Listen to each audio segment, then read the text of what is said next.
Today, we're going to talk about the gym. The easiest way to get results at the gym is to be consistent. And the thing is, most people just need a few small tweaks and they can see some real results. So in this video, I'm going to break down 5 of the biggest gym mistakes to avoid so you can be more consistent at the gym and finally see some real results. I'm Jason. I've been lifting for many years now. I've gotten my undergrad in sports medicine as well as my CSCS just a few years ago. However, I've personally always been on and off the gym, and it's something I've always struggled with. I just think if I kept consistent for all these years, just imagine what my fitness would be like today. But for some reason, I can never stay consistent for more than a few months.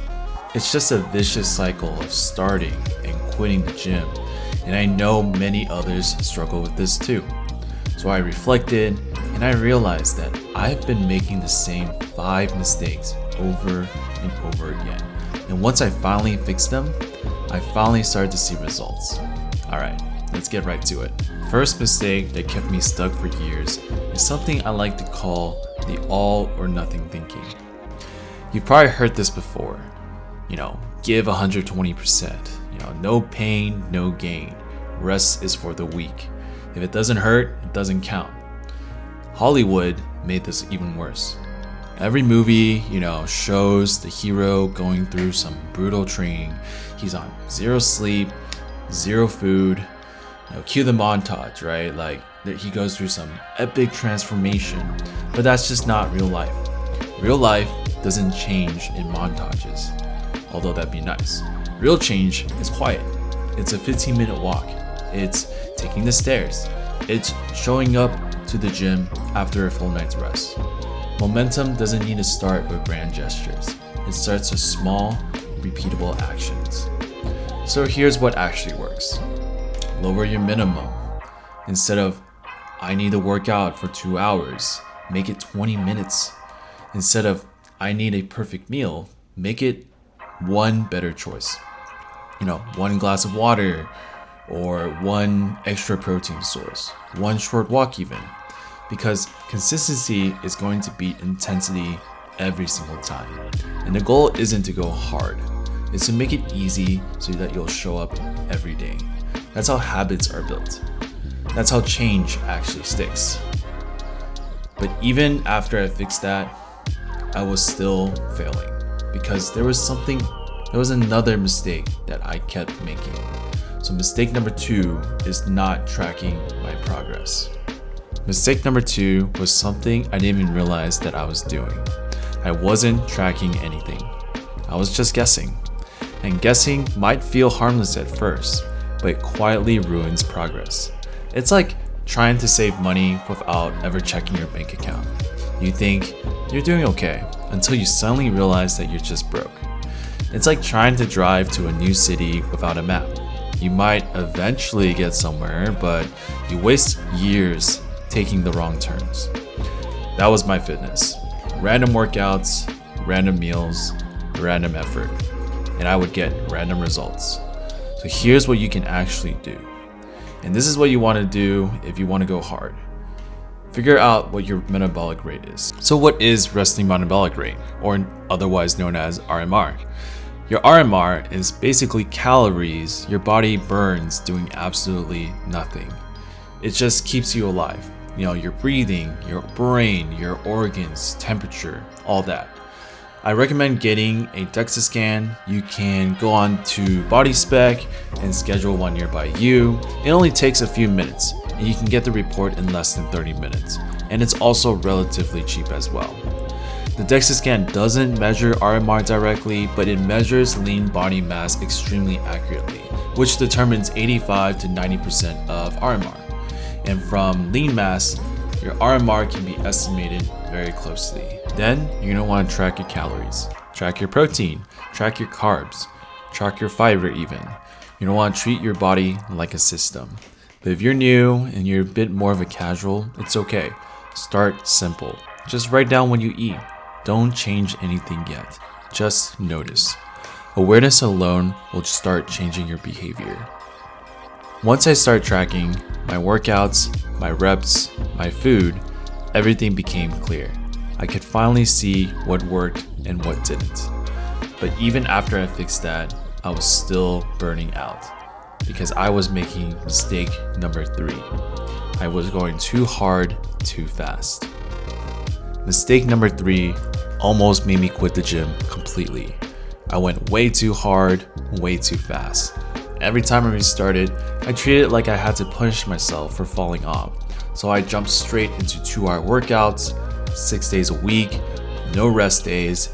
And yeah, at the beginning, you can probably sustain this because your motivation is sky high. You probably just watched a David Goggins video. You're fired up. You feel unstoppable. But motivation never lasts. And when it starts to fade and your program is way too intense, you don't just struggle, you quit. And that's where your brain gets dangerous. It starts coming up with really good reasons and excuses. You're too tired, you're too busy, you'll start again next week. And it convinces you so well that you actually believe it. And then you give in. But sometimes you gotta just tell your brain to just, because pain isn't progress. It's just building your next quit date. It's like sprinting the first mile of a marathon. Yeah, you might feel fast, you might even feel strong, but there's no way you're finishing that race. That was me, sore, exhausted, burned out. But the second life got too busy, I stopped showing up. And here's what actually changed everything. I stopped chasing the hardest plan. I started chasing the most repeatable one. I capped my workouts, 45 minutes, no more, no less. I scheduled rest days like workouts, because recovery is part of progress. I kept a routine I could survive on my worst days, not on my best days. Real progress isn't built on punishment. It's built on routines you can repeat. And once I finally slowed down, my results actually sped up. Alright, mistake number 4. It's probably the one that probably cost me the most time. So I would fall off for a week. Life would get busy. Work would pile up. And instead of just coming right back, I would disappear. Shame would take over. I told myself I failed, that I ruined my progress. So one bad week became a bad month, then a bad year. It's like dropping your phone and throwing it away because the case cracked. So when you do eventually fall off for a week or even a month, it's okay. You can come right back. You don't have to restart. You just resume. And yeah, you might have lost a little strength. You might feel a little slower, but progress isn't linear. It never was. You're not behind. You're still on the right path. Falling off isn't a failure. Not coming back is. But even when I finally did come back, I still had another belief that was holding me hostage. So mistake number 5 was probably the most dangerous one of them all. I told myself that I was getting older, that my metabolism was slowing down. I thought my body was the problem, but it wasn't the body, it was the lie. Research tells a different story. So according to studies, your metabolism doesn't suddenly die in your 30s. Research shows it only declines slightly with age, and most of that change comes from losing muscle, not from age itself. And here's the part they don't tell you. People are still building strength well into their 50s, 60s, even 70s. Studies shows that resistance training can actually increase resting metabolic rate in older adults. Look, personally, I want to be able to keep my independence, my strength, my energy, my life. I want to be able to move, lift, run, and play for as long as I'm alive. And the only way to protect that future is to protect my muscle now. So now you guys know the 5 mistakes that's kept me stuck for all these years.